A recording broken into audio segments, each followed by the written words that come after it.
Então, precisamos ainda terminar uma partezinha ali, né?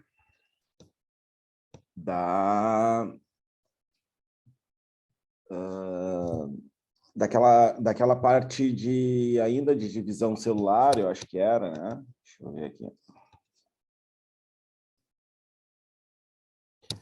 Aqui, eu acho que foi.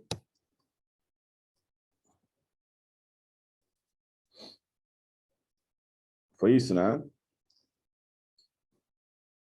Acho que é isso.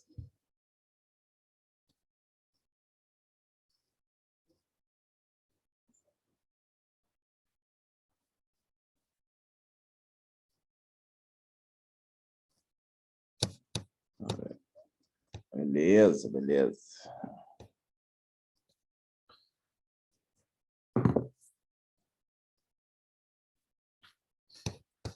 Então, vamos lá.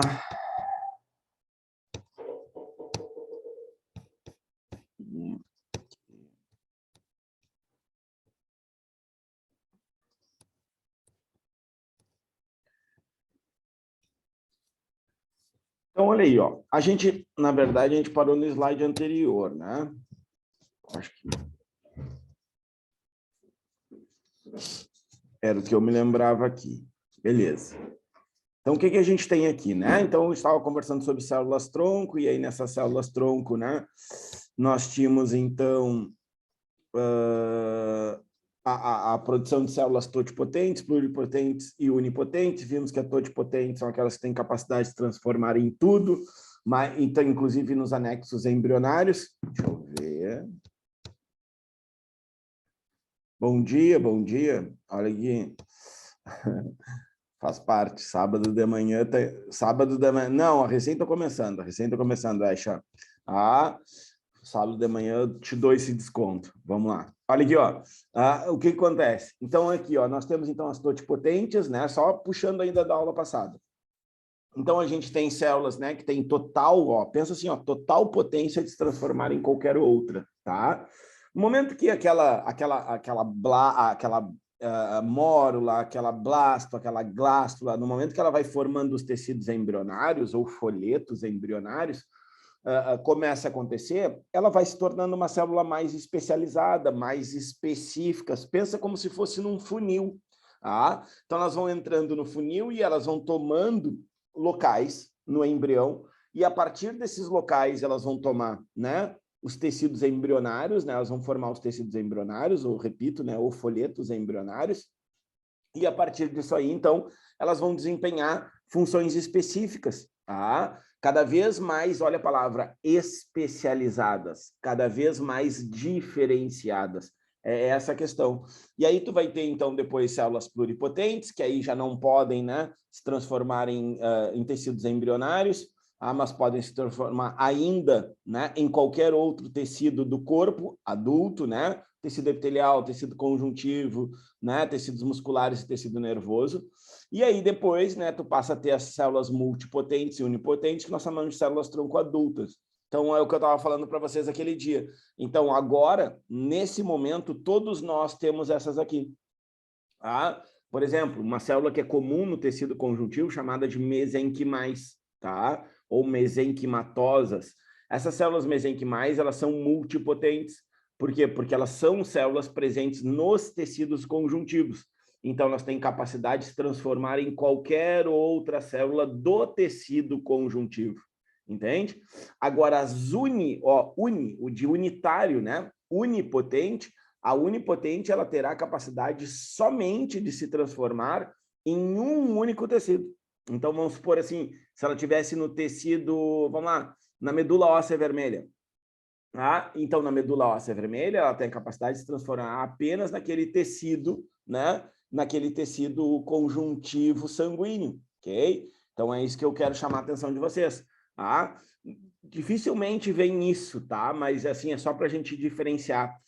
Quando vem alguma coisa de células-tronco, pensa sempre nas células-tronco da seguinte forma, que elas são células ainda indiferenciadas, tá? Independente qual delas sejam, e que quanto mais longe, vamos dizer assim, da fecundação, ou seja, do zigoto, né? Lá dos primeiros blastômeros, que vão se formando a partir da divisão, né, as segmentações ou clivagens, a gente passa a ter, então, o quê? A gente passa a ter, então, células cada vez mais especializadas, ou como eu falei anteriormente, diferenciadas, tá? Essa é a questão aí. Bom, e aí a gente chega na última fase do desenvolvimento embrionário, então não esquece, né? Uma coisa é desenvolvimento embrionário, outra coisa é desenvolvimento fetal, que a gente não estuda a nível de ensino médio, tá? Nem de vestibulares, nem nada disso, tá bem? Então, a gente vem até aqui. Isso aqui dá em torno, pessoal, se a gente fosse levar o pé da letra, dá em torno aí de 16, 18 semanas, tá? De desenvolvimento, mais ou menos por aí. Que, inclusive, cara, é isso assim, ó, que se dá aquela discussão da questão do aborto, tá? Se libera o aborto, se é vida, se não é vida, se é viável, né? Essa palavra é muito utilizada cientificamente para essa questão dessa discussão, se o embrião, olha a palavra, se o embrião é viável ou não é viável. Então, o que se leva em consideração? Que até a neurulação, ou seja, enquanto ele não tem forma humana ainda, ou seja, ele não é feto, que ele não é viável no mundo. Tá? Então, né, vamos dizer assim, uma linhagem, tá? Uma linhagem científica, então defende que, por exemplo, se poderia liberar o aborto. Enquanto, por exemplo, alguns outros entendem que, por exemplo, na fecundação, né, já se dá a vida. E aí isso aí é uma baita discussão, né? Porque aí, por exemplo, se alguns métodos contraceptivos, né, como o DIU, né, o dispositivo intrauterino, ou, por exemplo, como a pílula do dia seguinte, então elas se tornariam, se a gente entende, né, que, por exemplo, a fecundação, a vida ocorre a partir, então, da fecundação. Então, por exemplo, esses dois mecanismos, né, vamos dizer assim, de evitar a gravidez, tanto o DIU como a pílula do dia seguinte, então seriam métodos abortivos, tá? E aí, querendo ou não, eles são vendidos, né, livremente para qualquer idade, em qualquer momento, em qualquer farmácia. E aí, por exemplo, né, os métodos que seriam seguros, principalmente para as mulheres pobres, né, que teriam acesso a um hospital que, por exemplo, faz o aborto por livre, espontânea vontade, não são liberados. Aí precisa de todo aquele aparato de justiça, inclusive em casos de estupros, tá? Então, isso aí pensando até mesmo em redação, eu costumo dizer bastante para os meus alunos, assim, seja lá do outro grupo, né, do meu grupo de estudo, né, com foco maior, assim, no Enem, assim como também, por exemplo, no curso, para os meus alunos de colégio, aí eu costumo dizer que isso, a biologia, ela não só permeia, vamos dizer assim, a prova de biologia, ela também te dá, né, um aparato muito grande para a tua argumentação, né, de tu entender o que é vida. Então, tu poderia, sei lá, numa redação, inclusive, argumentar isso, né, que alguma linha entende que é a partir da fecundação e outra que é a partir, por exemplo, a partir da 16ª, 18ª semana de gravidez ou de desenvolvimento embrionário, e aí tu passa do embrião para o feto. Isso tem muito com aspecto fisionômico, tá? Porque ele passa de ser vamos dizer assim, um grãozinho de feijão, todo mundo já deve ter visto esse desenho, né? Ou essa imagem, que parece um grãozinho de feijão com nariz, né? E aí passa a tomar formas humanas. Os olhos que ficam na lateral, eles começam a migrar para a face, né, anterior, né? Começam a formar os primeiros remos, que é assim que a gente chama, que são os braços, né? Os membros, os braços e as pernas, e eles começam a formar os reminhos, então começa a tomar a cauda, né? Começa a diminuir, né? Então a gente começa a ter, por exemplo, aspectos humanos, tá? Inclusive na Argentina, né? Só para aumentar um pouquinho, né? Essa parte mais né? Biológica ou sociocultural, como vocês quiserem. Na Argentina, por exemplo, se liberou o aborto até a 16ª semana. Então, até a 16ª semana, qualquer mulher, independente de simplesmente ela não quer ter o filho, ela tem direito ao aborto, né, como se fosse, entre aspas, né, lá, para eles lá, o SUS dele lá, que eles não têm SUS, né, mas é só para deixar aqui, né, essa argumentação. E aí tem muito a ver com essa fase que a gente vai conversar agora, que é a neurulação. Que, vamos dizer assim, dentro do desenvolvimento embrionário e não fetal, tá? A gente tem, então, por exemplo, uma complexidade muito maior. Primeira coisa, por quê? Porque agora é o momento que se formam os 3 tecidos embrionários ou 3 folhetos embrionários, tá? Então, o que que eu tenho? Eu tenho, por exemplo, lá externamente, ó, a ectoderma, tá? Então, esse tecido aqui ao redor é ectoderma. Eu tenho a endoderma, que está aqui, ó, na volta do arquêntero, para quem não lembra ainda, ó, árqueo, primitivo, enterointestino. Então, isso aqui vai formar um intestino primitivo, tá? Então, esses dois já tinham aparecido na gástrula, lembra? Que forma aquela invaginação, né? Aquela invaginação forma o arquêntero, o poro que se forma, né? Aquele porinho que se forma é o blastóporo, que pode dar origem à boca ou ânus, tá? E aqui aparece o terceiro, olha aqui, ó, o terceiro tecido embrionário, que é a mesoderma, okay? Que é esse aqui, ó, tá? E essa mesoderma, ela tem uma grande importância nos animais. E pensando na prova da Católica, né, normalmente aparece uma questão sobre animais, nos grupos, né? Lá, seja lá artrópode, seja molusco, lá que o Demétrios gosta bastante, porque ele trabalhava com moluscos, né? Seja, por exemplo, os plateumintos, nemateumintos ou anelídeos, esses carinhas aí, ele gosta bastante dos invertebrados. Então, o que que a gente tem aqui? A gente, então, tem a mesoderma, a gente tem a endoderma e a gente tem a ectoderma. Só que tem outras estruturas aí também interessantes, né? Que estruturas são essas? Primeiro é a notocorda.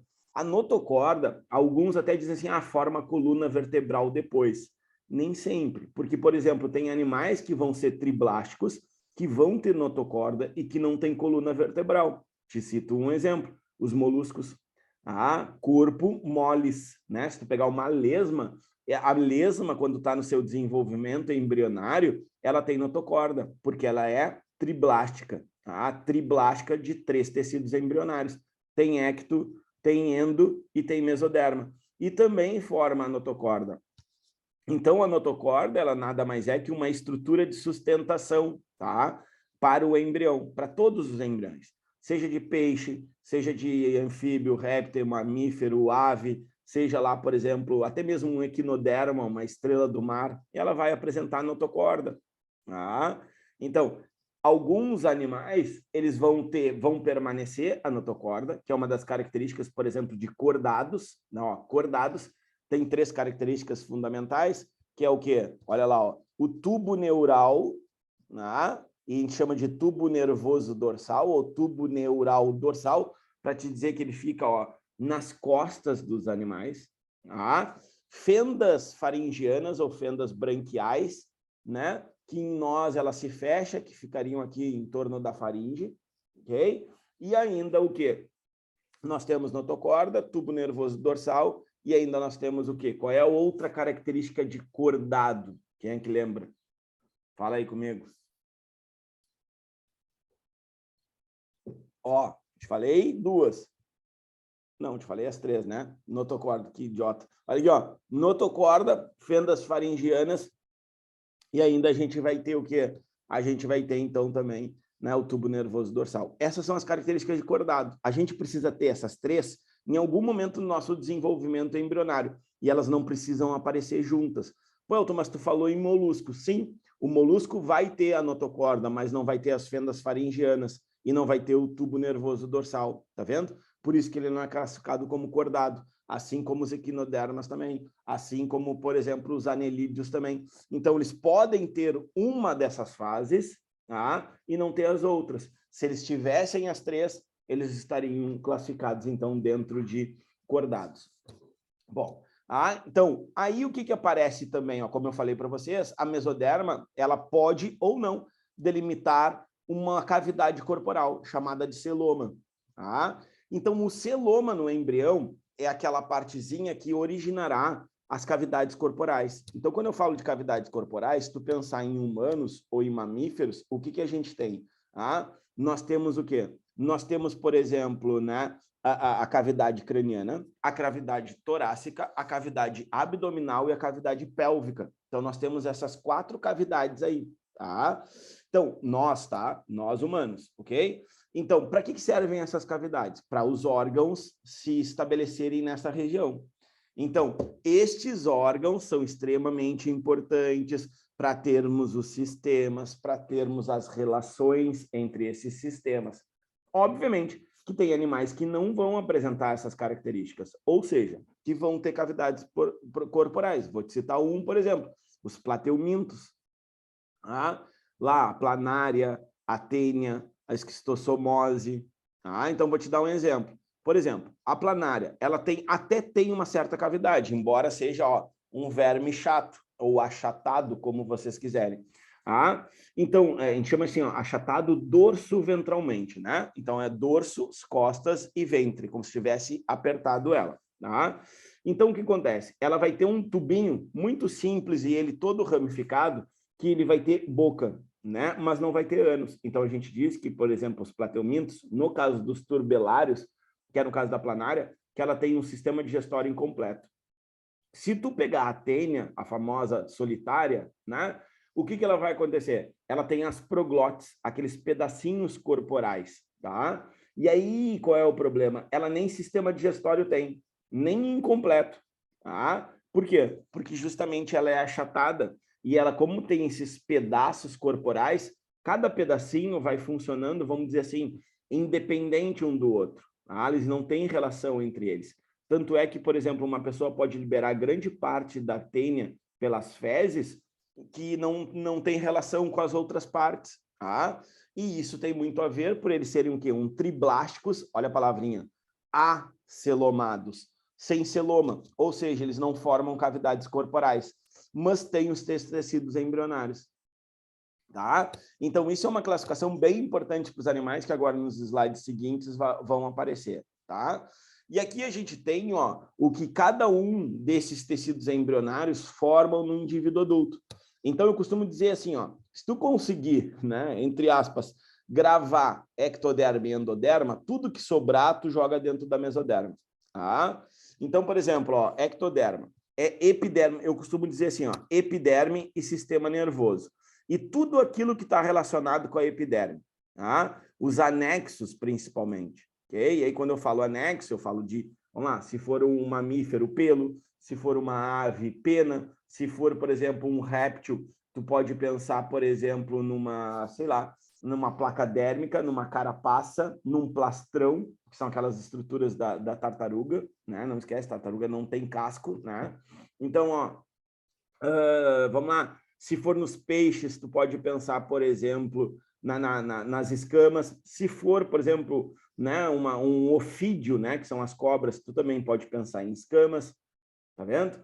Então, tu pode pensar numa infinidade de anexos epidérmicos se originando da ectoderma. A gente tem mania de enxergar muito para humanos, né? E a gente esquece, por exemplo, dos outros animais. Vou te dar um exemplo, questão da URGS, se eu não me engano, ano passado, ano retrasado, ano retrasado não, mas ano passado, a questão da URGS, por exemplo, trazia um aspecto evolutivo entre os, vamos dizer assim, os cordados, falava de répteis, falava de mamífero, falava, por exemplo, de aves, e aí o que tu tinha que lembrar é que todas essas estruturas externas, esses anexos epidérmicos, eles têm uma origem de uma proteína, que é a queratina.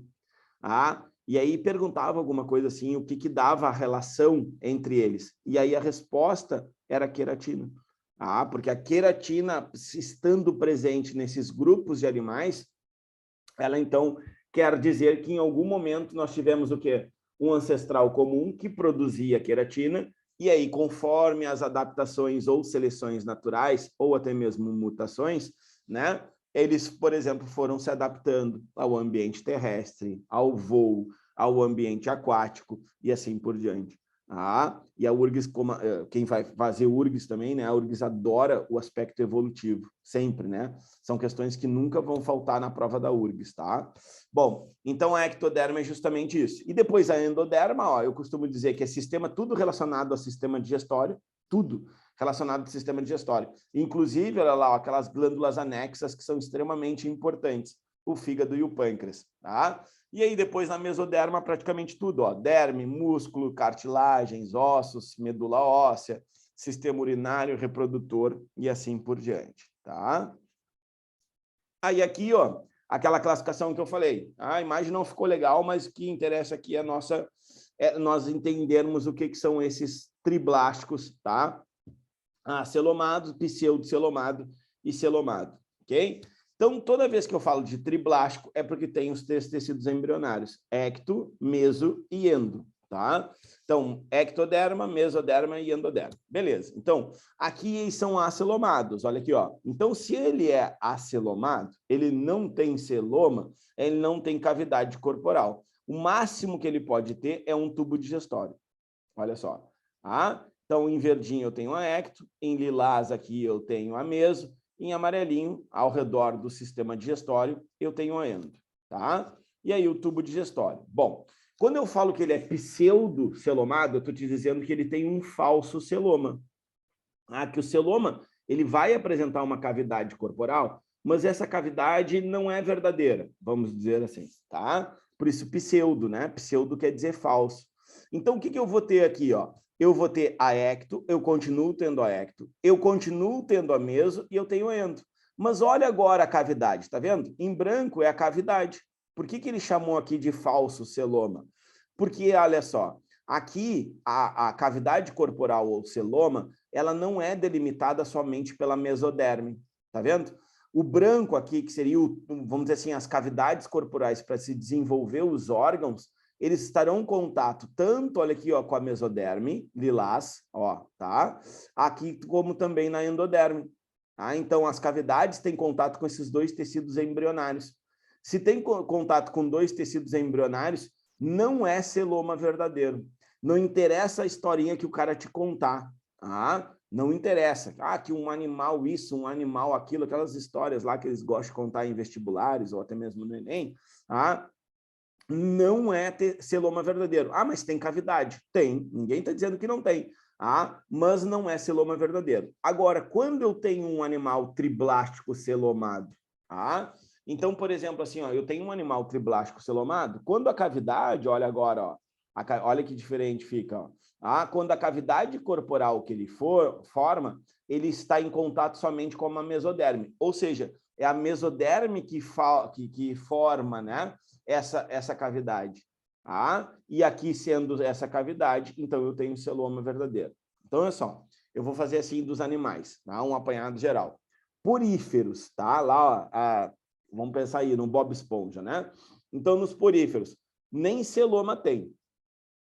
Nem tecido, na mão desse, ó, nem tecidos tem, tá bem?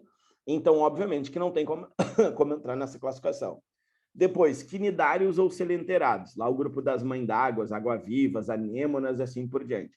Eles são diblásticos, tá? Eles têm a ectoderma e a endoderma, ponto, não tem mais nada, tá? Não apresentam mais nenhum tecido, então também não entram nessa classificação. Depois, seguindo a escala evolutiva, eu tenho os primeiros triblásticos acelomados, que são os plateumintos, os vermes chatos, tá? Que teriam essa estrutura aqui corporal, sem cavidades. Depois eu tenho os triblásticos pseudocelomados, que seriam os nemateumintos ou nematóides, tanto faz, tá? Que é o grupo, por exemplo, da ancilostomose, que é o grupo, por exemplo, do Necátorus americano, que é o grupo, por exemplo, do bicho geográfico, que é o grupo, por exemplo, da filária, que causa filariose ou elefantíase, os nematóides de uma forma geral. Seriam esses carinhas aqui, tá? E por último, aí depois tu pode botar quem tu quiser na escala evolutiva, pode ser moluscos, anelídeos, eu prefiro os anelídeos, né? Porque inclusive eles pertenciam ao mesmo grupo que os nemateumintos. Então, por exemplo, o grupo das minhocas. Então, minhocas, artrópodes, molusco, equinodermas, nós, todos os cordados, né? Nós somos o quê? Nós temos, então, somos celomados. Então, de novo, ó, poríferos, nada, nem tecido embrionário, nem tecido verdadeiro. Depois eu tenho quinidários, diblásticos. E aí depois eu começo, triblásticos acelomados, são quem? São, por exemplo, os plateumintos, os pseudocelomados nemateumintos, e depois todos os outros animais, moluscos, anelídeos, artrópodes, equinodermas e os cordados são triblásticos celomados. Tranquilo essa parte aqui? Nenhuma dúvida aqui?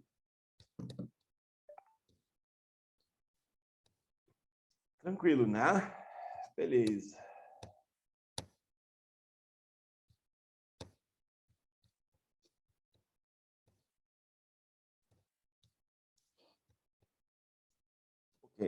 Então, vamos aqui. E aí eu tenho essa... Aqui, estava aqui, ó. Ó, nem coloquei poríferos aqui. Por quê? Porque não formam tecidos embrionários. Tá? Ok? Nem tecidos verdadeiros, nem quando adulto, tá? Então, ó, depois, os triblásticos acelomados, plateumintos. Os triblásticos pseudo-celomados, nemateumintos, tá? E aí, depois, os triblásticos celomados, né? Moluscos, anelídeos, artrópodes, equinodermas e cordados.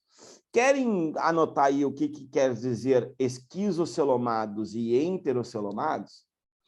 Querem ou não?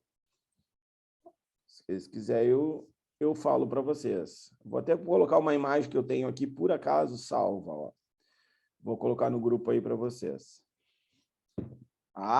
Então, aqui, ó, o esquizocelomado, o esquizocelomado por exemplo, são os animais, aqui, ó, é o celoma, tá? Como é que esse celoma surge? Num passe de mágica? Não. Ó, vou até voltar 2 slides aqui, ó. Então, por exemplo, ó, como é que isso aqui surge? Como é que essa mesoderma aqui surge, tá? E como esse celoma aparece, ok? Então, ó, anota aí, então, ó, o esquizocelomado, esse primeiro aqui, tá? Esse primeirinho aqui, ele se surge através de bolsas.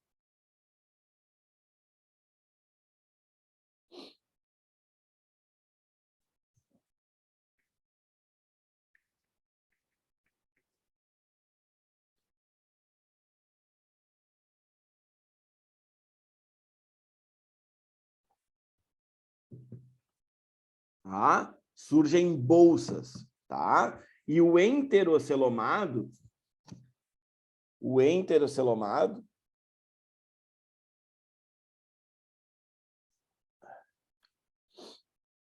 são bolsas da endoderme.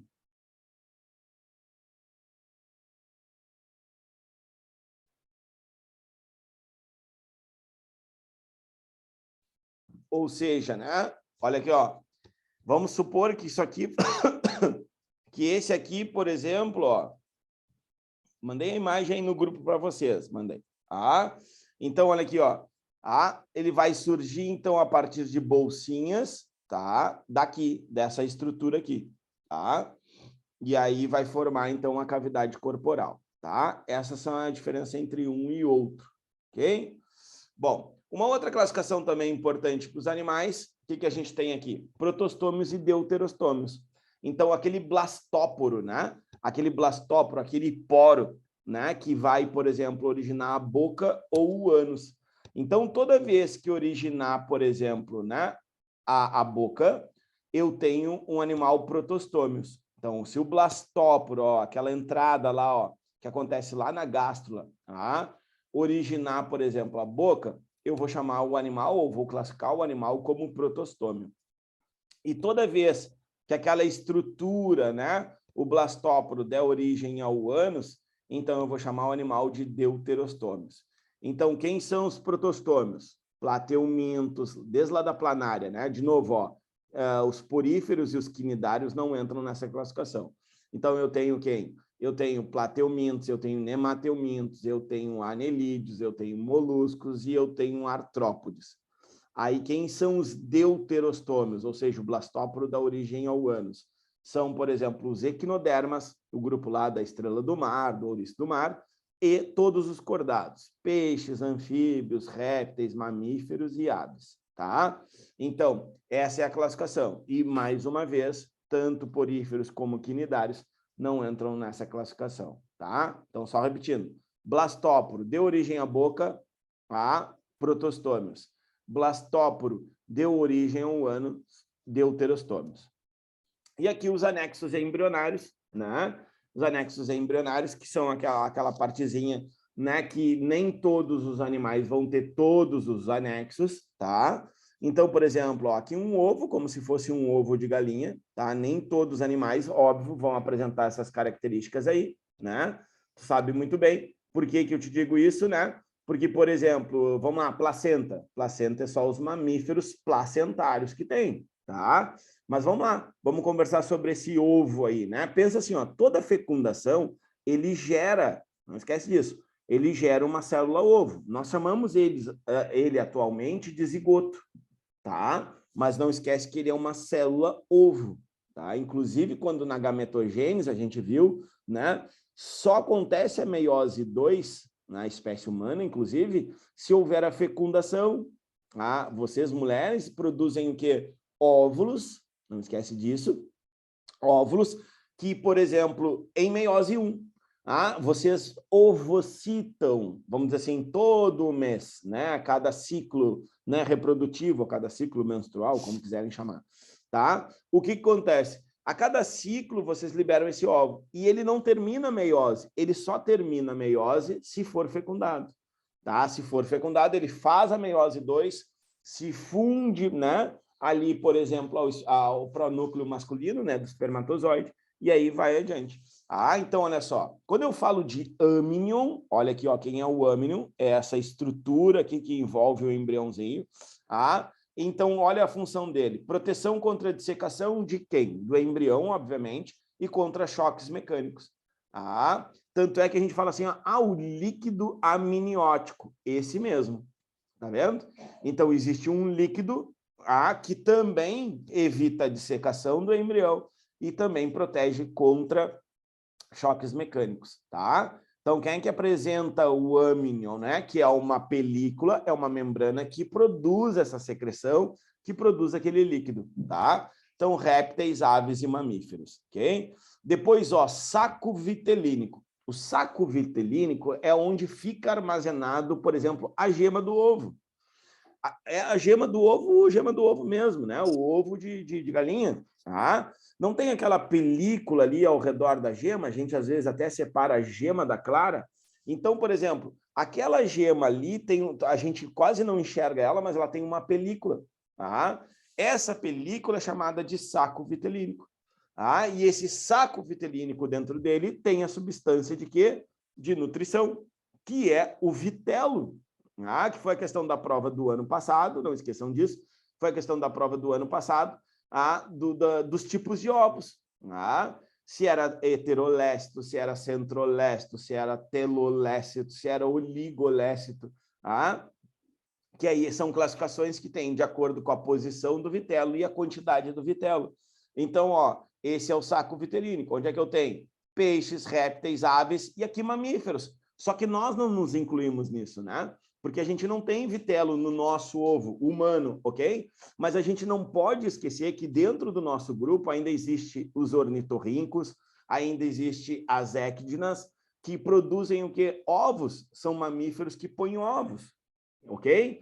Então, nesses mamíferos, obrigatoriamente tem que ter vitelo, tá bem? Então, é por isso que a gente tem que ter cuidado quando falar de mamífero, quando falar da maioria dos mamíferos, ou especificar os placentários, tá? Então, toma cuidado quando aparecer isso, principalmente em vestibular, tá?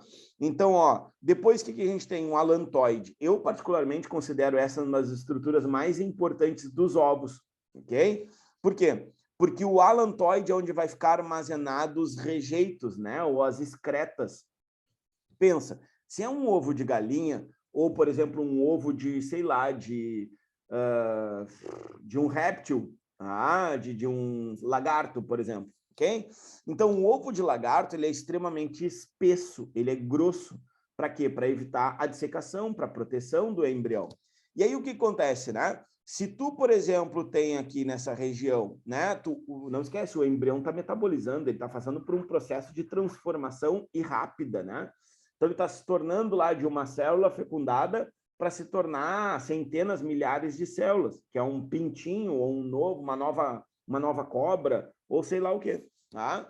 E ele vai produzir, obviamente, excretas. Se é nós, humanos placentários, o que a gente vai fazer? O feto vai liberar suas excretas através de quem? Do cordão umbilical. E aí, nesse cordão umbilical, ele vai ser jogado na corrente sanguínea da mãe, e a mãe vai urinar e vai liberar as excretas do corpo. Agora, esses animais que têm, por exemplo, ovos, eles não têm como liberar isso para o ambiente. E se não tem como liberar para o ambiente, precisam, então, de uma estrutura onde fique armazenada até que eles nasçam. Senão, isso intoxicaria e mataria o embrião, tá? Essa é a função do alantoide. Depois, ó, o córium, que é uma membrana mais externa, tá? Esse córeo, então, é responsável em alguns ovos, não em todos. Esses com cascas que a gente falou é complexo, mas a função dele é essa, responsável pelas trocas gasosas com o meio externo. Tá? Porque pode acontecer poucas, mas pode acontecer trocas gasosas com o ambiente. Tá? E, por fim, né, esses dois aqui, ó, placenta e cordão umbilical, né, trocas gasosas, como eu já tinha comentado, nutrição, excreção e secreção, inclusive, de hormônios. Ah, não, porque não esquece, né, que a placenta produz, né, o beta-HCG, né, ou beta-HCG, como vocês quiserem, né, o hormônio gonadotrofínico coriônico, que é aquele do teste de gravidez. Ah, se tem, por exemplo, presença, né, desse hormônio no sangue do corpo feminino, na nossa espécie, é porque há gravidez. Se não tem presença, ou é porque ainda não produziu o suficiente, ou porque não há gravidez. Essa é o famoso teste, aquele, né, quando tu faz de sangue, para saber se está grávido, grávido não, grávida ou não. Tá? Vamos adiante.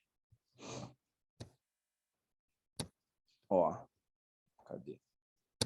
Aqui.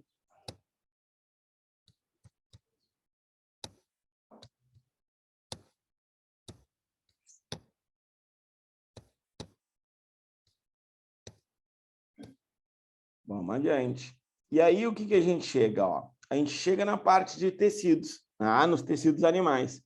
Eu acho que aqui deve aparecer alguma coisa na tua prova. Tá? Pensando na católica, eu apostaria algumas fichas aí, tá? Nessa parte do conteúdo. Então, ó, o que a gente tem aqui? Né? Eu tenho, então, por exemplo, né, de onde vai surgir essas células. Já conversamos naquela parte ali, quando a gente falou de tecidos embrionários, tá? Então, eu tenho um zigoto, ok? Esse zigoto, ele começa a sofrer as divisões celulares, começa a formar uma estrutura, né, pluricelular, tá? Aí ele vai sofrendo o processo de diferenciação celular. Esse processo de diferenciação celular, então, ele torna os organismos como um todo, né, com uma diversidade bem grande de tipos celulares, tá? Então, aqui alguns, né, então, células nervosas, musculares, né, epiteliais, e assim por diante. Todas elas, né, se originaram a partir, então, de quem? De uma única célula, que foi o zigoto. Então, todas elas têm o mesmo DNA. Veja bem, todas as células do corpo da Mariazinha têm o mesmo DNA. Todas as células do corpo do Joãozinho têm o mesmo DNA do Joãozinho. Todas as células lá do Pedrinho têm o mesmo do Pedrinho. Por que eu te digo isso? Porque às vezes as pessoas entendem o código genético como se ele fosse diferente da célula do dedão do pé e da célula do fígado. Mas Elton, é a célula do fígado, ok? E a célula do dedão do pé. Eu vou dizer ok de novo. O que diferencia a célula do dedão do pé para a célula do fígado? A expressão gênica. Os genes que estão ativados. Porque se é no corpo da Mariazinha, a Mariazinha tem o mesmo DNA, a mesma sequência de DNA, os mesmos pareamentos dos DNAs, né, dos cromossomos homólogos, ela tem o mesmo no dedão do pé e no fígado. Qual é a diferença? É que no fígado, devido à diferenciação celular, ela, olha a palavra, expressam os genes de ser fígado. Assim como lá no dedão do pé, elas expressam as características de serem dedão do pé. Só isso diferencia. Porque a sequência genética é a mesma. No cromossomo 1 ao 46, não esquece, né? Nossa espécie tem 46 cromossomos. Então, no 1 ao 46, ela tem a sequência X. Então, ela não tem como ter a sequência Y no dedão do pé. Mas se acontecer uma mutação, como tu mesmo está falando, ou como tu mesmo aí está pensando, se acontecer uma mutação é porque houve uma alteração, e aí foge da normalidade, tá? Bom, aqui para mostrar aquilo que eu tinha falado para vocês, uma espécie de funil inverso, né? Por que uma espécie de funil inverso? Porque nós saímos de uma única célula, lá, totipotente, né? E ela vai sofrendo essa variação, né? Essa diversificação, que a gente vai chamar de diferenciação. Então, toda vez que tu escutar essa palavra, uma diferenciação celular, quer dizer que antes dela tinha uma célula com maior potência, com maior capacidade de se transformar em outras. Tá? É isso que quer dizer o processo de diferenciação. Tá? Depois aqui, ó, uma forma geral, né? Um resumão aí geral. Tá? Então, o que eu tenho? Ó? Eu tenho tecido muscular, tá? Eu tenho tecido muscular, e os tecidos musculares eles são divididos em 3. Depois a gente vai ver um por um, tá? Isso aqui é só um resumão para a gente entender. Então, ó, eu tenho o esquelético estriado, eu tenho o cardíaco, que também é estriado, e eu tenho o liso, tá? A diferença básica: voluntário, involuntário ritmado e involuntário lento, tá? Depois eu passo para cá. Sistema nervoso, sistema altamente especializado, que garante, por exemplo, o funcionamento de praticamente tudo no nosso corpo, ok? Então, olha a importância desse tecido, que depois, obviamente, vai formar o sistema nervoso junto com outros tecidos, né? Célula principal aqui, olha, célula principal não é a única, são os neurônios, ok? Depois, ó, tecidos epiteliais, que é o que a gente vai começar, que são os mais simples, eles têm a função de revestimento e de secreção. E aí, quando eu falo de secreção, né, tu tem que entender que são aqui nós temos as glândulas, e quando eu falo de glândulas, eu falo de hormônios, e aí, quando eu falo de hormônios, eu também, assim como o tecido nervoso, eu também preciso entender que esse tecido epitelial glandular ou secretor, ele também vai ter funções de coordenação corporal, tá? E por fim, ó, o último tecido animal, tá? Que são os tecidos conjuntivos, né? E esses tecidos conjuntivos, basicamente, eles são formados, né, dos tecidos conjuntivos propriamente ditos, tá? E os de funções especiais. Os propriamente ditos são 3: o frouxo, ok? Tá? O denso modelado e o denso não modelado, tá? Que depois a gente vai ver na sequência aí um por um. Aí nós temos aqueles de funções ou propriedades especiais, sanguíneo, né, ou hematopoético, o adiposo, que é o de gordura, o ósseo e o cartilaginoso. Esses são os tecidos animais, tá? A gente pode até separar, ó, como nessa imagem aqui trouxe, o hematopoético, que está na medula do sanguíneo, que está nos nossos vasos, tá bem? Não tem problema, mas continua sendo tecido conjuntivo, continua sendo, né, tecidos que apresentam propriedades muito parecidas, embora na medula, não esqueçam, né? Na medula a gente vai ter o quê? Uma característica um pouquinho diferente, porque ainda são células, lembra? Um pouquinho indiferenciadas, tá? São células multipotentes. Uma célula da medula óssea vermelha, ela tem capacidade, né, de se transformar em qualquer célula do sangue, tá? Então, só essa questão daquele processo que nós falamos anteriormente, de um processo de diferenciação ou indiferenciação, tá? Então, vamos começar aí com o tecido epitelial. Então, o tecido epitelial, ele apresenta algumas estruturas, né? Alguns formatos celulares, né? Uma classificação que tem a ver, primeira coisa, né? Com a forma da célula, tá? E também com a quantidade de camadas da célula, tá? Então, toda vez que tu escutar assim, ó, simples, independente do que seja, simples, tá te dizendo que tem uma camada só. Toda vez que te falar estratificado, tá te dizendo que pode apresentar mais... Oi? Bom. Que pode apresentar mais de uma camada, tá? Então, de novo, se é simples, é porque tem uma camada. Se é estratificado, é porque tem várias camadas. E aí, depois, eles ainda podem apresentar o quê? Tipos, né? Formatos, ok? Deixa eu ver aqui. Tá bem. Antes tarde do que nunca, tá certo? Olha aqui, ó. Então, ó, o que acontece? Então, isso pode te apresentar o quê? Isso pode te apresentar, então, formatos diferentes. E olha o que eu vou te dizer, mas não espalha, tá? Não fala para ninguém, não compartilha o link lá das nossas aulas lá com quem não está no grupo, vai por mim, guarda isso para ti. O formato da célula, veja bem, o formato da célula tem muito a ver com a função desse tecido em determinado local. Ok? E eu vou te explicar por quê. Vamos dar uma olhadinha aqui, ó. Olha só, epitélio pavimentoso simples. Então, ó, epitélio é revestimento. Pavimentoso é pavimento, recobre, né? É fino. Pensa numa estrada. Uma camada. Estão colocando um pavimento novo na estrada Rio Grande Cassino. Ou seja, eles estão, olha a palavra, capeando ou recapeando, né, a estrada? É uma camada, ok? E olha só, ele é simples. Aí eu pergunto para vocês, por que ele é simples no pulmão?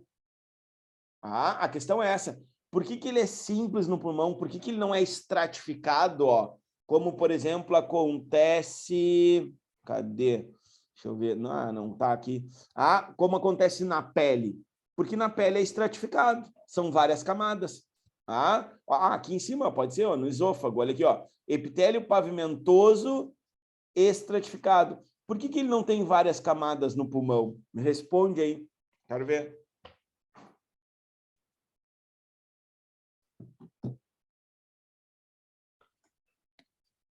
Vamos? Não? Vamos ver. Aí, deixa eu abrir aqui.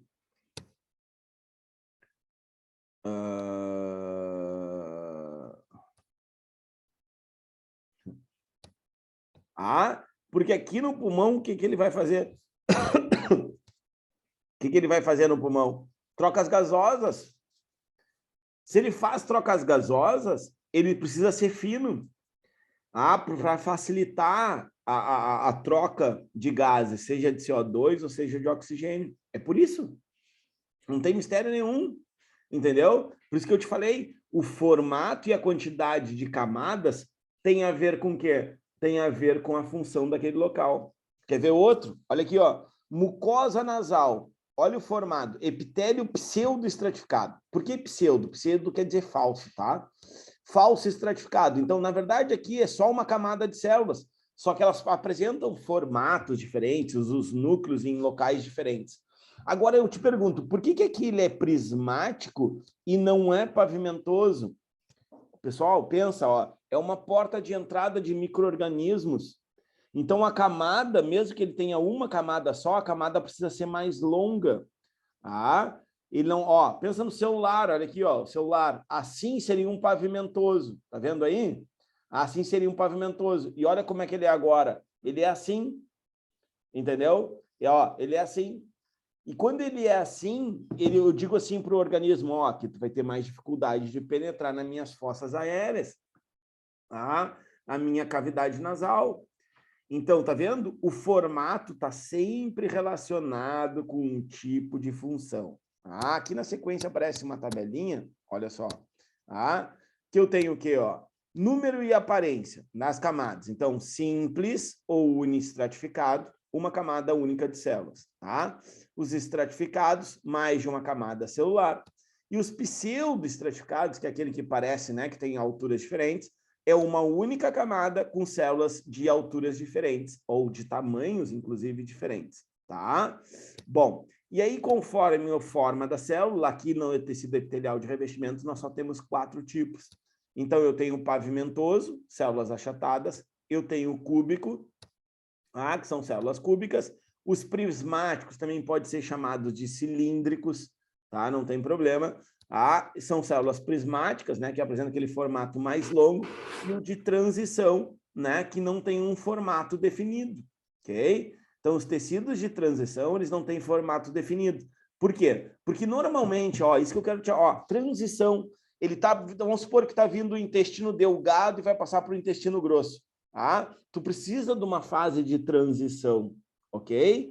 Uma fase de transição de um tecido para o outro. Então, ele vai perder um pouco a forma, né? Vai se distorcer. Então, a gente classifica ele como um tecido de transição. E aí, obviamente, a gente vai ter um formato variável. Sabe onde é que é um local que tu sempre vai encontrar, né, revestimento de tecidos de transição? Por exemplo, na bexiga. Mas a bexiga não é um músculo? Grande parte dela é um músculo, mas ela é recobrida, né? Recobrida não, ela é recoberta, né? Ela é recoberta, por exemplo, por um tecido de transição. Até devido a essa grande maleabilidade dela, né? De encher, esvaziar, ela também não teria como ter um formato bem específico ali nessa região, tá? De novo, só para ressaltar, toda vez que a gente fala de um formato e número de camadas, não esquece disso, e número de camadas num determinado local tem a ver com a função, tá? É por isso, ó, que na nossa epiderme, que é a parte do tecido epitelial da nossa pele, ok? Por isso que na nossa epiderme a gente tem várias camadas, porque a função aí é realmente recobrir, é proteger e evitar a perda de água para o ambiente. É por isso, tá? Se fosse para fazer trocas gasosas, a gente teria uma pele ou um tecido epitelial como a dos anfíbios, que respiram pela pele. E se eles respiram pela pele, a quantidade de camadas tem que ser muito menor. E é isso que acontece lá. Tá? Aqui, então, ó, já que a gente estava falando de pele, ó, então o que, que eu tenho? Eu tenho, olha a epiderme. A epiderme é só isso aqui, ó. Isso é tecido epitelial, esse rosinha aqui. Tá? Até essa linha preta. Essa linha preta é chamada de quê? É chamada de lâmina basal. Tá? A lâmina basal que divide o tecido epitelial dos tecidos conjuntivos. Tá? Então, toda vez que falar de um tecido conjuntivo, pensa, ele é conjunto. Ele está junto a outro. Tá? E aqui, ó, eu tenho a derme, e aqui eu tenho embaixo, ó, onde tem o tecido adiposo, eu tenho a hipoderme. E aí eu tenho todos esses anexos, né? Músculos, o pelo, né? As glândulas, ó, pode ser glândula, né? Uma glândula sudorípara, poderia ter também aqui uma glândula sebácea, as terminações nervosas, tá? E aí vai variar, ó, de tato, de frio, a queratina, ó, que eu acabei de dizer para vocês. E aí, ó, lembra que eu falei dessa proteína, da questão aquela da URGS, que poderia ser, por exemplo, em outros animais que a gente fala, a gente está falando de tecidos animais, a gente não está falando especificamente de tecidos humanos, tá? Então, essa queratina, ela poderia ter sido transformada em, sei lá, em penas, ela poderia ter sido transformada em escamas, ela poderia ter sido transformada em, sei lá, placas dérmicas dos crocodilos, né, dos crocodilianos, tá? Então, a gente pode ter uma diversidade maior, né, de acordo aí com o tipo de animal, tá bem? E aqui, ó, os anexos. Eu gosto bastante dessa imagem aqui, porque a gente consegue falar de vários anexos. Então, vamos começar aqui, ó, para aqueles que são mais próximos a nós, que são os pelos, tá? Então, ó, anexos epidérmicos, tá? Anexos da pele, tá? Então, ó, estão presentes, então, ó, principalmente, olha aqui, ó, nos animais, nos indivíduos adultos. E óbvio, né? Isso aqui é uma característica de mamíferos, por isso que eu falei, vamos falar desse aqui primeiro, tá? Então, ó, perto do nascimento, ó, também tem o laguno, né? Lanúgio, né? Que é, por exemplo, aqueles pelinhos que as crianças nascem, tá? Ó, puberdade, então, surgem os pelos terminais, né? Vão começando a aumentar a espessura, inclusive, ó, da barba, tá? Formam por haste, olha aqui, ó, composto de uma medula, um córtex, né? E uma cutícula. Cutícula é que é a parte que reveste, tá? Bom, para que servem esses anexos epidérmicos de uma forma geral? Ó? Proteção, regulação térmica, isso vai variar, né, de animal para animal, sensibilidade, em alguns casos, excreção, né, por exemplo, as glândulas, né, e auxílio na síntese e absorção de vitamina D, tá? Bom, vamos aqui, ó, as unhas, ó, protegem as extremidades dos dedos, ok? É para isso que servem as unhas, por incrível que pareça. Auxiliam na manipulação de objetos, em alguns casos, né? E aí nós temos aqui as partes que a compõem. Por exemplo, aqui, ó, se eu for pegar, deixa eu ver outra aqui, ó, glândula sebácea, tá? Produz o que, ó, o sebo, que é uma substância impermeabilizante, uma substância oleosa, né, que auxilia na proteção, né, do corpo desse animal, ok? E olha aqui, ó, e ela encontra-se um pouquinho mais abaixo da epiderme, que é na derme. Vou ter as glândulas sudoríparas também, que tem uma função muito importante para quem as tem, né? Então, é uma chamada de uma glândula apócrina, porque produzem uma secreção que pode ali, ó, ser degradada por bactérias e originar um odor corporal. Então, por isso que aquela relação, né, da pessoa suar, ter o seu suor, e aí, por exemplo, né, ter, por exemplo, um cheiro desagradável, tá? E aí nós temos ainda, ela pode ser classificada como melóxida porque produz também, ó, o suor que vai evaporar e quando ele evapora, ele leva consigo também esse calor, tá? Ele dissipa, na verdade, o calor. Bom, se eu pensar na derme, ó, a parte mais profunda da pele, né, responsável pela maior força estrutural de sustentação ali da nossa pele, aliás, não só nossa, né, de todos os animais, tá? É formada de tecido conjuntivo, tá? Uma grande quantidade de fibroblastos, que são células que produzem, na sequência aí a gente vai ver, né, que produzem as fibras, tá? O colágeno é a principal fibra desse tecido. Esse tecido aí, quando eu digo, né, é um tecido conjuntivo, tá? E aí, o que eu tenho? Ó, encontra-se também a elastina e a reticulina, que dão mais uma maleabilidade. E aí, ó, aqui são algumas camadinhas aí que vão apresentar a nossa derme. E aí, quando eu falo de epiderme, ó, a parte mais superficial da pele, tá? Aqui a epiderme, esta sim é tecido epitelial, tá? Primeira barreira de proteção, como eu já tinha comentado, forma o epitélio, ó, estratificado, tá? E aí possui 5 camadinhas, né? Que tal? A camada mais abaixo da epiderme, não esqueçam disso, tá? A camada mais abaixo da epiderme, ela vai ter uma função muito importante, porque é aquela que vai fazer o quê? Mitose. É aquela que está sempre empurrando as células para fora, tá? Para que elas fiquem mortas. Então, tudo isso aqui que tu enxerga, é tecido morto. Por quê? Porque em algum momento essas células fizeram mitose, realizaram e foram, né, sendo empurradas e foram sendo, nesse caso aí, né, sofrendo um processo de queratinização, né, para que acontecesse, então, essa cobertura que nós temos. Em outros animais, obviamente, que mais. Qual é a vantagem que nós temos? Nós temos uma célula especial que ela se ramifica, é como se ela formasse braços lá nessa parte mais basal da epiderme, que são os melanócitos, né? Que produzem a melanina da pigmentação da pele. Aí essa célula chamada de melanócitos, ó, como eu já falei, ela produz melanina. E produzindo melanina, elas, vamos dizer assim, nos protegem de uma forma geral, através dessa ramificação, nos protegem, por exemplo, né, dos raios ultravioletas, tanto os UVA como os UVB. Tá?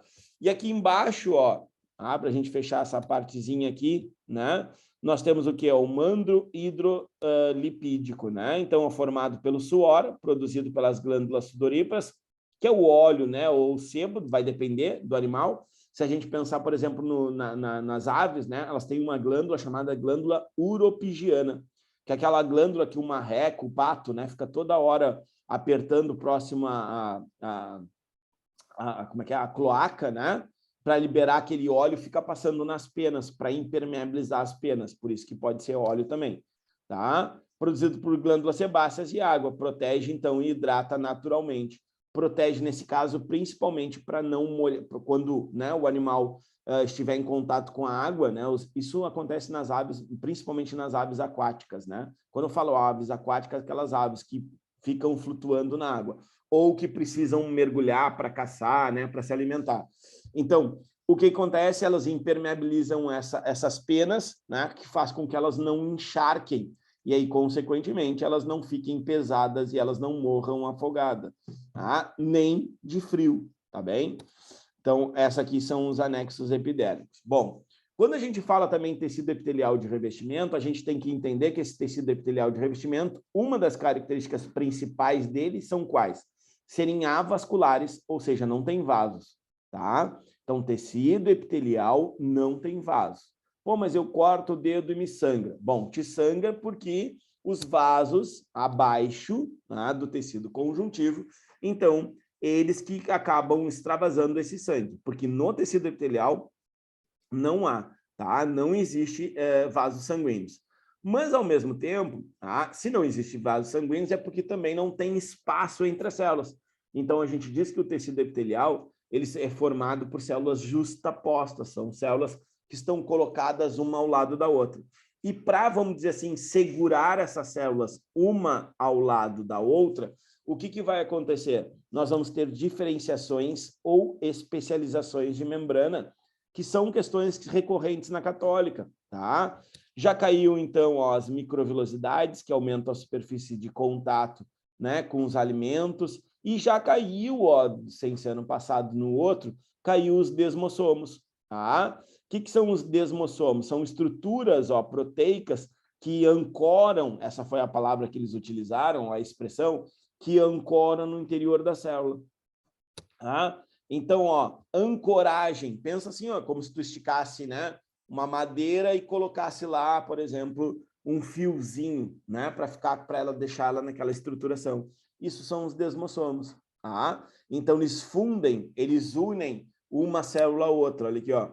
Tá? Só que eu não sei porquê, mas me lembra aquelas coxinhas que tem queijo dentro, cara. Mas tudo bem. Olha aqui, ó. Mas é um desmossomos, tá bem? E aí nós temos também as interdigitações, ó. Interdígitos, que são como se fossem dobras das membranas plasmáticas, aonde eu vou ter uma maior ancoragem.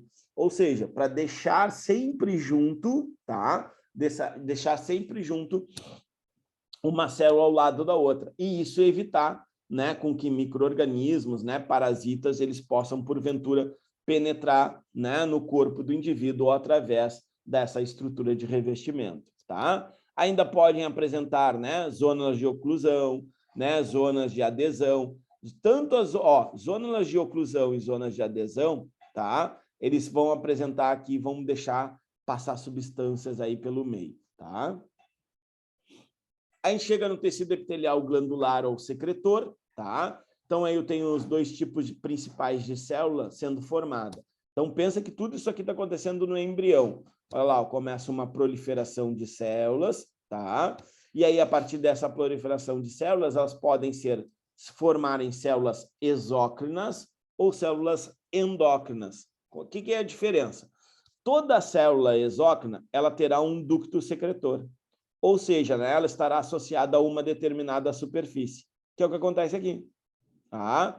Então, como é que eu classificaria uma glândula exócrina? É uma glândula que vai ter tanto uma parte, um ducto secretor, e que liberará a sua secreção numa superfície.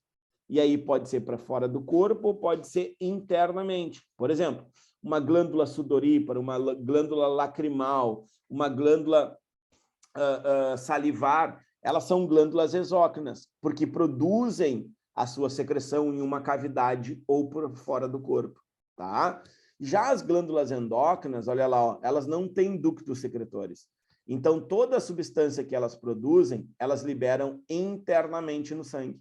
Tá? É direto no sangue. Se falou que a secreção é direto no sangue, então eu tenho uma glândula endócrina. E aqui nós temos todas as glândulas, né? Ligadas, por exemplo, à produção de hormônios, tá? Então, é por isso que os hormônios, eles são, né, vamos dizer assim, despejados, né, liberados no sangue, tá? E aí, óbvio, eu tenho as glândulas mistas, e um exemplo clássico é o pâncreas, né? Por que o pâncreas? Porque o pâncreas tem uma porção exócrina que produz o suco pancreático, que libera a secreção no intestino delgado, né, ali no duodeno. E também nós temos a porção do pâncreas, que é endócrina, que produz hormônios. Os dois principais, né, são quem? Insulina e glucagon. Tranquilo até aqui ou não?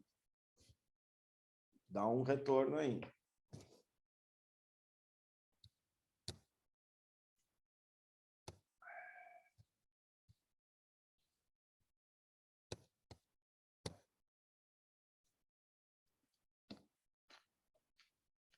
Então, tá. Vamos nessa. Tudo ok. Então, vamos lá. Saímos de tecidos epiteliais, chegamos, então, em tecidos conjuntivos. O que já de cara, assim, diferencia tecido conjuntivo de tecido epitelial? Espaços entre as células, tá?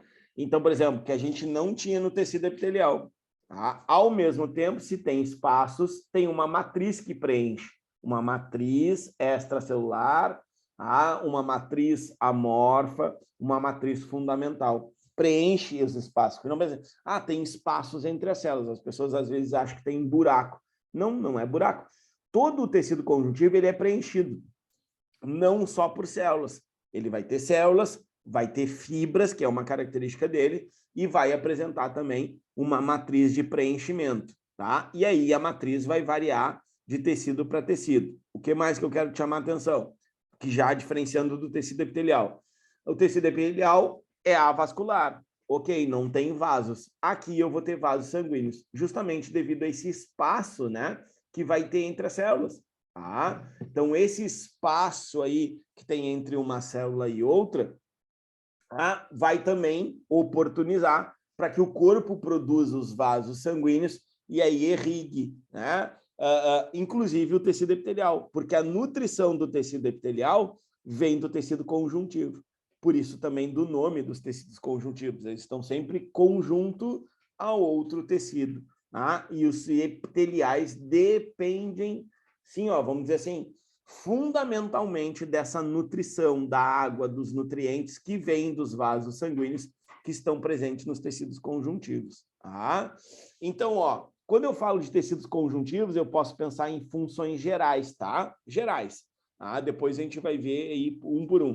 Então, ó, sustentação e preenchimento é uma característica, né, de tecidos conjuntivos, tá? Por meio de, ó, de ligamentos e tendões. Então, aqui eu até poderia já te adiantar, ó, tecido conjuntivo propriamente dito, denso modelado.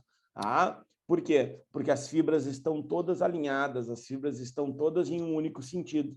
Então, eu sei que é esse tecido que eu acabei de dizer para vocês, o denso modelado. Tá? Depois, ó, proteção de órgãos. Então, o envolvimento do tecido adiposo é importante para acomodar os órgãos, né? Para, vamos dizer assim, para envolver, proteger, inclusive isolar esses órgãos. Claro que o excesso também de tecido adiposo pode fazer mal, principalmente se for ao redor do coração, né? Pensa, a gente inclusive comenta, né? Principalmente para nós homens, o acúmulo de gordura na região abdominal, na região peitoral, tá? É muito prejudicial para a saúde, pensando aí, né, no caso de humanos, tá? Porque isso demonstra que tem uma quantidade excessiva de tecido adiposo nessa região, o que pode causar infartos, por exemplo. Tá? Depois, ó, o auxílio em processos auxílio, tá? Em processos imunológicos. Tá? Então, ó, células de defesa produzidas pelo tecido hematopoético, né? Então, lá na medula óssea vermelha, nós teremos as células sendo produzidas, por exemplo, os linfócitos T, os monócitos, os acidófilos, né? Os neutrófilos e assim por diante. Ó, reserva energética, né? O tecido adiposo, então, né? Ele pode ser consumido, não é da noite para o dia, ele pode ser quebrado, né? Principalmente lá a gordura que está acumulada nesse tecido, e aí, então, ele vai fazer o processo que a gente chama, né, de gliconeogênese, vou repetir, gliconeogênese, glico de glicídio, neo de novo, gênese de origem. Uma nova origem da glicose que não seja, por exemplo, de origem de glicose, ou seja, de origem de carboidrato ou açúcar. Tá? Então, o nosso corpo tem essa capacidade. Quem faz isso? O fígado. Tá? Então, o fígado faz a transformação de outras moléculas, tá? De outras moléculas orgânicas em açúcar. Tá? Esse é um caso. Tá? Por isso, as dietas, né? As dietas, tu tem o quê? Claro, dietas pensando em emagrecimento, ok? Porque existem dietas também que vão, né, aumentar para a pessoa aumentar peso ou ganhar massa muscular. Então, assim, ó, a dieta pensando em perder peso, o que tu precisa fazer? Tu precisa gastar mais do que tu consome. Ponto. É uma conta bem matemática, tá? Então, eu preciso gastar mais do que eu consumo. Como é que eu faço isso? Bom, eu preciso me exercitar. É o primeiro passo. Tá? Porque, vamos lá, em média, um adulto ele gasta em torno de 1.800, 1.500 calorias diárias, sem fazer absolutamente nada, tá? Isso é uma média, até às vezes um pouquinho mais, dependendo do metabolismo de cada um, tá? Então, por exemplo, assim, ó, se a tua dieta for inferior a isso, a 1.800, 1.500 calorias, tu já vai começar a ter um pequeno déficit, tá? Um déficit calórico. E aí, por exemplo, se tu exercitar, aí tu tem um gasto maior e aí tu vai ter um déficit maior. E aí o teu corpo vai começar a retirar de determinados locais. Tá? E aí onde são esses locais? Primeiro são os açúcares livres, depois, por exemplo, do tecido adiposo. Tá?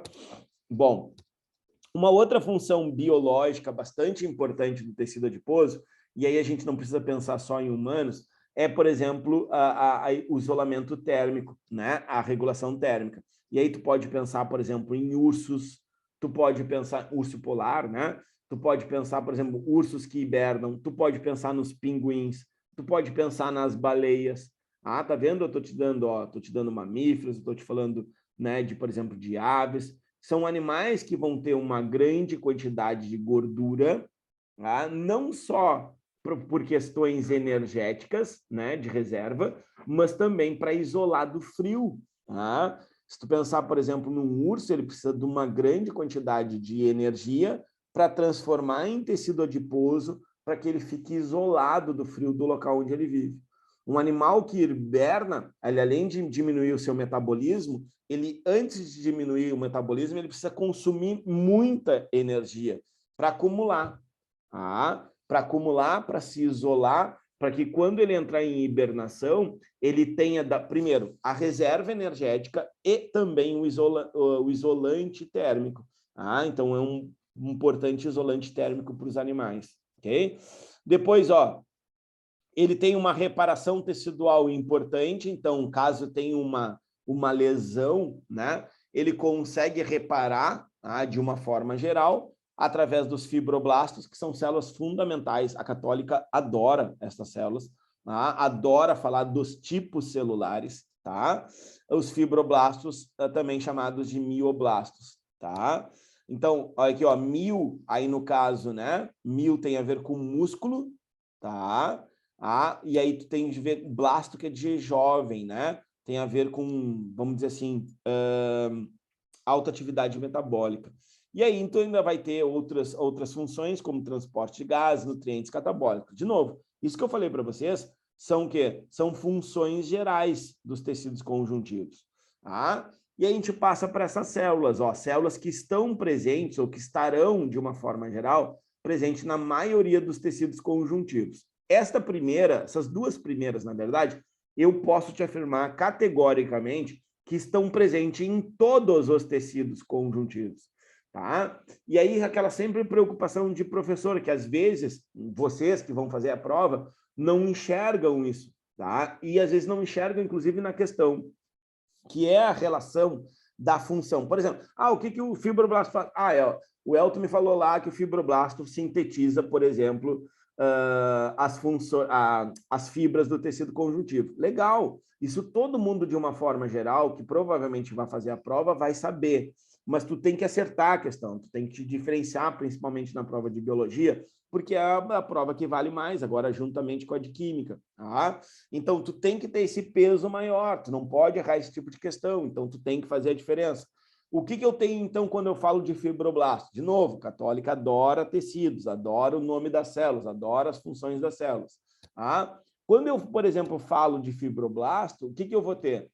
Eu tenho uma característica. Primeira coisa, grandes, são células grandes, com muitos prolongamentos, e complexo de Golgi bem desenvolvido. A pergunta é, meu querido, por que ele tem um complexo de Golgi? Aí tu tem que pensar na função. Por que ele tem um complexo de Golgi bem desenvolvido? Eu te dei uma tabelinha. Na outra aula, ou na anterior, te dei uma tabelinha. O que o complexo de Golgi faz? Lembra? Ele armazena e secreta substâncias. Então, veja, se esta célula aqui, os fibroblastos, são células de síntese de fibras, que são fibras proteicas, e a gente falou assim, o retículo endoplasmático granuloso produz proteínas de exportação, mas essa proteína precisa passar no Golgi, que é quem? Que é quem armazena e secreta substâncias. Então, se ele armazena, ele vai armazenar, então ele fica grande, ele se desenvolve. É por isso que nessas células tu terá o retículo endoplasmático granuloso desenvolvido, assim como o complexo de Golgi também, porque é o cara que armazena e secreta substâncias, tá vendo? É isso que vai te diferenciar dos outros. É tu enxergar essas funções celulares que a católica também adora, o Enem também adora, e botar dentro de um contexto, tá bem? Então, ó, que é um contexto de tecido conjuntivo. Então, fibroblasto, né? Então, eles são grandes, tem um núcleo grande. Tá? Isso já caiu também na católica, que o fibroblasto tem um núcleo grande, tá? Que tem prolongamentos, parece uma célula estrelada, olha aí, parece uma célula estrelada, ok? Então, ó, pensa, uma célula estrelada, todo mundo se atirou assim, é neurônio, e não era neurônio, ok? Era o quê? Era fibroblasto. Isso já caiu, tá bem? Caiu, inclusive, assim, ó, 2000, deixa eu ver, 2000, nós estamos em 2022, talvez, se eu não me engano, 2017 ou 2018. Então, eu estou te falando de situações, de características das células que eles trazem, tá? E aí a função, ó, sintetizar, então, fibras do tecido conjuntivo, ok? Sintetiza, então, fibras do tecido conjuntivo e proteínas, que compõem a matriz celular. Então, tudo isso que está entre as células que a gente falou, dos espaços celulares, quem produz, basicamente, tudo são os fibroblastos. Tranquilo aqui?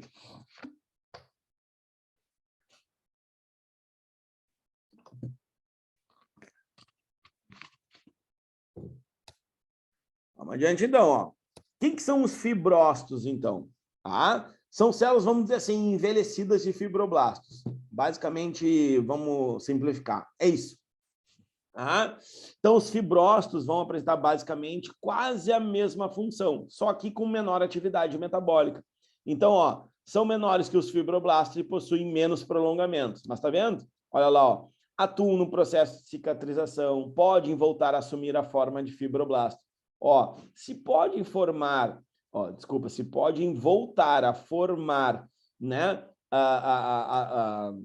a versão de fibroblasto, é porque um dia eles já foram fibroblastos. É por isso que eu digo assim, ó, os fibrócitos são fibroblastos cansados, os fibrócitos são fibroblastos envelhecidos. Mas caso seja necessário, eles têm a capacidade de sofrer esse processo de, olha a palavra, desdiferenciação. Ok? Então, ó, fibroblasto se transformar em fibrócito é um processo de diferenciação. E quando um fibrócito, né, volta à versão mais jovem, volta à versão mais ativa, a gente chama de desdiferenciação, tá? Isso eu ainda estou esperando em algum momento aparecer, seja lá no planeta Terra, né? Seja na Católica, seja numa URGS da vida, seja no Enem, seja em algum desses vestibulares aí que vocês vão fazer, tá bem? Então, ó, o que é a desdiferenciação? Se utiliza muito essa expressão para os vegetais, tá? Lá para o câmbio vascular, ok? Quando, por exemplo, te fala de tecidos, né, vegetais, então isso aparece muito lá. Porque, por exemplo, né, a gente chama de câmbio primário e câmbio secundário. Então, tem um tecido lá, o câmbio, né, o que a gente chama de procâmbio, ele tem capacidade de ir e voltar, vamos dizer assim. É o que acontece aqui. Então, quando ele vai, a gente chama de diferenciação. Quando ele volta, a gente chama de desdiferenciação, tá? Mas, basicamente, é isso, tá? Os fibroblastos nada mais são, né, do que os fibrócitos, desculpa, né, nada mais são que fibroblastos envelhecidos com menor atividade metabólica. E aí, óbvio, eles mudam a forma deles e assim por diante, tá? Bom, depois nós temos uma célula de defesa, chamadas de plasmócito, que estarão presentes nos tecidos conjuntivos, tá? Todos, de uma forma geral. Nem que seja assim, ó, eles vão lá, aparecem lá, fazem o que tem que fazer e voltam para o sangue ou voltam para outro local ou saem daquele local. Então, ó, são células grandes e ovoides. Então, isso aqui eu tenho que saber para a católica? Sim, meu velho ou minha velha, tá? Tu tem que saber sim, porque eles pedem isso sim. Vestibular, eles pedem isso. Não tem como tu fugir, tá? Então, ó, células grandes e ovoides. Beleza. Qual é a função deles? Então, ó, são células secretoras de anticorpos. Então, a gente costuma dizer assim, ó, olha que eu vou te dizer. Linfócito B de bola são aqueles produtores de anticorpos no sangue. Plasmócitos são aqueles produtores de anticorpos nos tecidos conjuntivos, tá? Então, para simplificar, não é bem assim, mas a gente pode levar assim. De novo, linfócito B de bola ou de bursa de Fabrícios, que vem daí o B, né? Então, o linfócito B, ele é o produtor de anticorpos no sangue, tá? Já nos tecidos, quem produz os anticorpos são os plasmócitos. Então, olha lá, ó, secretora de anticorpos e imunoglobulinas, que são proteínas, né, semelhantes a anticorpos, aparecendo a grande quantidade em locais de inflamação crônica. Então, lá, tu tirou uma pelezinha da unha, né, lá do dedo, e aí o que aconteceu? Tu começa a ter o quê? Tu começa a ter uma inflamação, porque houve uma infecção. Infecção é diferente de inflamação. Infecção, micro-organismo. Inflamação pode ser, inclusive, por causa de uma torção, sei lá, no dedo, no tornozelo. Mas vamos lá. O que acontece? Nesse local, então, migram plasmócitos, porque está no tecido conjuntivo. Então, tu vai ter uma célula responsável pela produção de anticorpos nos tecidos conjuntivos. Quem são elas? Plasmócitos. Tá? Depois, ó, mastócitos. Eu, particularmente, acho essas umas células mais importantes e que pouco abordada em vestibulares.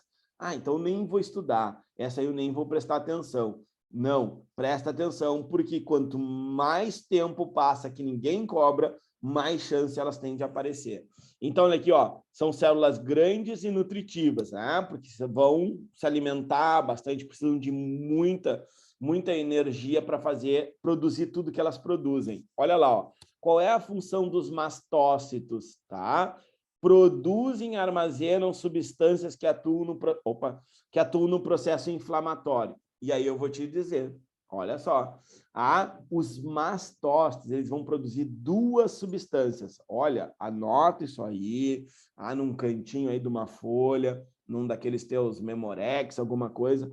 Os mastócitos produzem heparina, que é um anticoagulante, ok? Que evita a coagulação do sangue, tá? E os mastócitos, eles também produzem histamina, tá? Que é o que causa uma vasodilatação no nosso corpo, que causa alergia quando ela é local e que causa o choque anafilático, que pode matar. Tá? Por quê?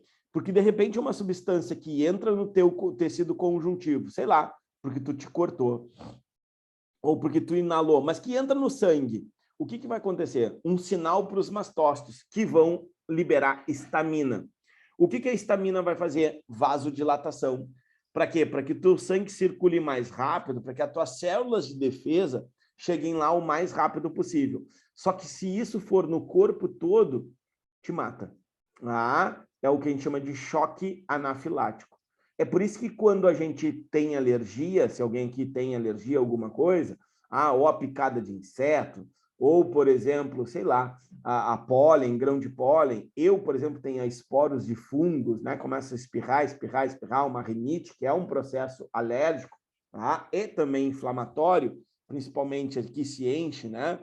Aqui nas fossas nasais da sinusite, que uma coisa normalmente está associada à outra, o que acontece? É um processo inflamatório e tu tem, obviamente, a reação desses mastócitos. Mas se esse alérgeno, ou se esse antígeno, né, que é a palavra correta, ele entra no teu sangue, os mastócitos podem literalmente, entre aspas, tá, enlouquecer e liberar histamina o tempo todo. E isso vai causar uma parada cardíaca. Então, os mastócitos, eles são muito bons, óbvio, porque eles sinalizam uma alergia. Sei lá, pode ser crustáceos também, né? Tem pessoas que têm camarão, coisas assim do tipo. Então, ou uma picada de inseto. E aí tu pode ter um choque anafilático. Se é só local, tu vai ter o processo alérgico. Quem é que está responsável por isso? Mastócitos, tá? Então, também são células que teriam o quê? Teriam o complexo de Golgi desenvolvido. Então, é outra célula que armazena essas substâncias, tanto a heparina, anticoagulante, e a histamina. Tanto é que a medicação, como é que tu chama a medicação para alergia? Antihistamínico, que é para evitar que os mastócitos liberem uma quantidade grande de histamina. Tranquilo? Deixa eu ver aqui. Os mastócitos são de tecido conjuntivo também. Isso aí. Olha aqui, ó. Bom, tá, para todo mundo ver. Olha aqui, ó. Os mastócitos são de tecido sanguíneo também. Sim. Só que, eventualmente, eles estão nos tecidos conjuntivos. Não esquece, o tecido sanguíneo é um tecido conjuntivo, tá? Só que ele pode estar presente também na derme, na nossa pele, ele pode estar lá num tecido, sei lá, cartilaginoso, ele pode estar lá num tecido, por exemplo, ósseo, ok? Então, eventualmente, ele vai estar presente em todos os tecidos sanguíneos. É isso aí, tá?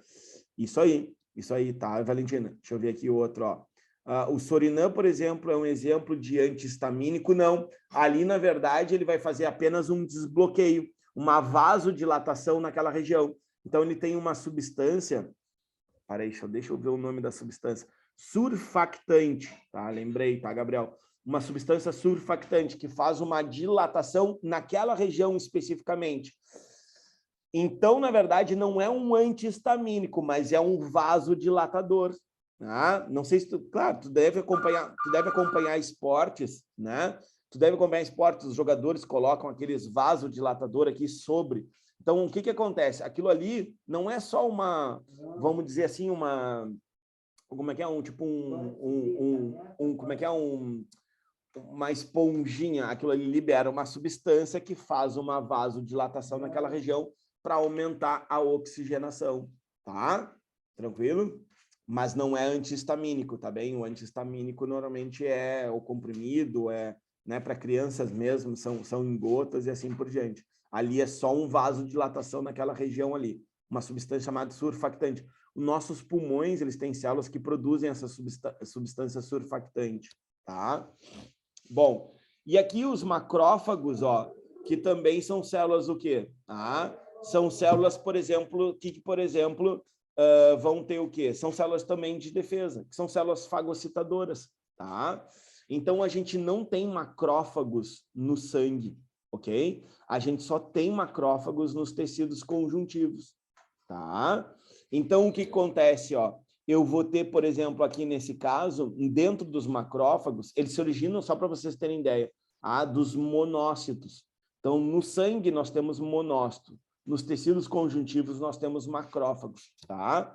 Então, o que eles têm em grande quantidade? Lisossomos. Para quê? Para fazer a digestão intracelular, tá? Então, a digestão intracelular, que foi a questão do ano passado, né? Falando de lisossomos, que é onde eles tinham o quê? A digestão, né, de substância de uma proteína, se eu não me engano, ok?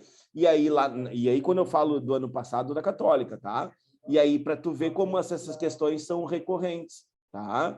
E aí tu vai ter o quê? Esses lisossomos fazendo o quê? Fazendo a digestão intracelular.